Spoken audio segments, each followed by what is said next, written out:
तो हेलो बच्चों, मेरा नाम राहुल शर्मा है और हमारे चैनल बीआर पाठशाला में आप सभी का स्वागत है। लास्ट वीडियो में मैंने अपने इस डिस्क्रीट मैथमेटिक्स में सेट थ्योरी पर एक वीडियो को पब्लिश किया था, जिसका डिस्क्रिप्शन बॉक्स में मैंने लिंक प्रोवाइड किया है। आप वहां से इस वीडियो को वॉच कर सकते हैं और समझ सकते हैं कि क्या सेट थ्योरी में क्या इसका इंट्रोडक्शन है सेट का और किस तरह से basic properties of set use की जाती हैं। ओके, सो आज की जो वीडियो है, आज की वीडियो में सेट के टाइप्स पर बना रहा हूं, जिसमें हम लोग डिस्क्रीट मैथमेटिक्स में टाइप्स ऑफ सेट यूज करेंगे। तो how many types of set and कौन कौन से हैं, कैसे हैं, क्या यूज किया जाता है, क्या नाम है उनका, आज की इस वीडियो में हम लोग देखेंगे। ओके, सो स्टार्ट करते हैं। सो types of sets sets can be classified into many types. तो यहाँ पे हम लोग समझ सकते हैं कि सेट्स जो है कई टाइप्स में यूज किया जाता है, क्लासिफाई किया जा सकता है। तो some of which are finite, infinite, equal, empty, singleton set, etc. So there are many types of sets. So firstly, finite set.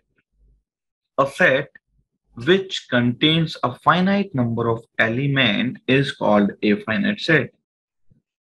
So there is a finite number of elements means a fixed number of element.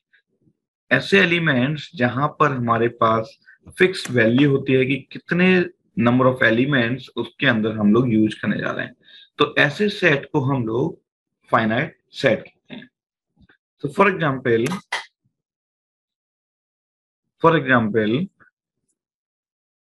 The set of month of a year. Okay, so जब हम बात कर रहे हैं set of month for a year, it means मेरे पास यहाँ पर इस वाले एग्जाम्पल्स के लिए यहाँ पर फिक्स वैल्यूज हैं जो है हमारे पास 12, because of in a year there are 12 months, right. तो एक सेट जिसके अंदर फॉर एग्जाम्पल ए है, तो ए सेट जिसके अंदर मेरे पास जनवरी, फरवरी, मार्च, अप्रैल, जून, मई, जून, जुलाई, and last is December. So there are only 12 months in a year.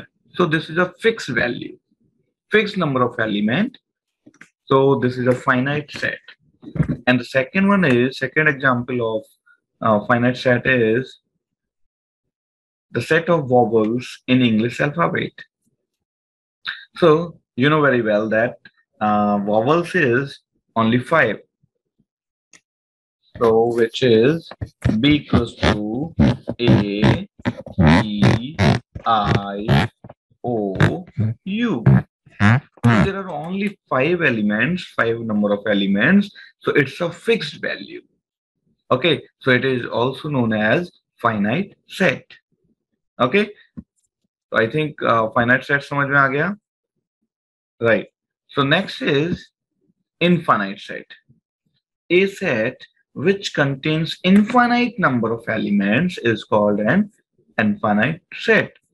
तो यहाँ पर फिक्स वैल्यू नहीं है, ऐसी वैल्यू जहां पर इनफाइनाइट नंबर ऑफ एलिमेंट्स हो उसे हम लोग इनफाइनाइट सेट कहते हैं। फॉर एग्जांपल एक सेट है ए जिसके अंदर है सेट ऑफ इंटीजर्स। तो इंटीजर में क्या आता है? तो इंटीजर में आता है 0, 1, 2, 3, 4, 5, 6, 7 एंड सो ऑन। तो मतलब यहाँ पर वैल्यू फिक्स नहीं है, कहां तक जाएगी ये कुछ नहीं कह सकते।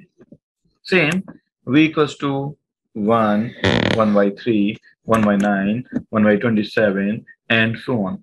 मतलब यहाँ पर जो है हम जो वैल्यू ले रहे हैं 1/3 की पावर में यूज कर रहे हैं। तो वो 3 की पावर किस जगह तक जानी है ये कोई आइडिया नहीं। So this is known as infinite set. Okay, I think ये भी इनफाइनाइट सेट भी क्लियर हो गया आपको। Then Third set is empty set or null set. Okay, so empty set or null set, a set which contains no elements at all is called a null set, and it is also known as empty set. So that means there is a no element, right? It is noted by phi. इसे हम लोग phi से denote करते हैं. As the number of element in an empty set is finite. So empty set is a finite set. Okay. So the cardinality of a empty set or null set is 0. तो किसी भी empty set की cardinality को हम लोग जब use करते हैं that is 0. Okay. So for example, capital S equals to phi. Okay. So it means it's a null set or empty set. Okay. So the next set is equal set. If two sets contain the same elements, they are said to be equal, right? So those sets हैं same elements को contain कर रहे हैं, that means they are said to be equal. For example, A equals to एक set A है जिसके अंदर value है 1 2 6 and B equals to 6 1 2. देखिए दोनों लिखे different तरीके से हैं लेकिन values are same. So they are equal as every element of set A is an element of set B. Okay, so and every element of set B is an element of set A. So this is known as equal set. Okay, मतलब A के जो set हैं B के सारे set same होंगे तो वो हमारा equal set होगा, right? So next one is equivalent set. अब equivalent set क्या होते हैं? Equal थे वो तो हमारे पास, अब यहाँ है equivalent. Equivalent का मतलब क्या है? If the cardinalities of two sets are same. यहाँ values नहीं, cardinalities अगर set की same हैं तो they are called equivalent sets.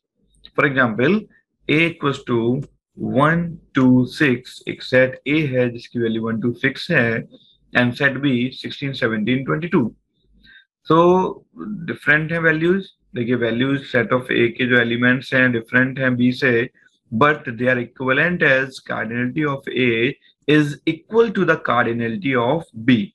Okay, so A of cardinality of A equal to cardinality of B and is equal to 3, right? So ये हमारे बिल्कुल same चलता है इसलिए हम लोग इसे इक्विवेलेंट सेट कहते हैं. तो टोटल मिला के हमारे पास यही सेट हैं जिसको हम लोग यहाँ पर यूज करते हैं. ओके, आई थिंक मुझे लगता है आपको ये सेट के टाइप समझ में आ गए होंगे. Okay, thank you.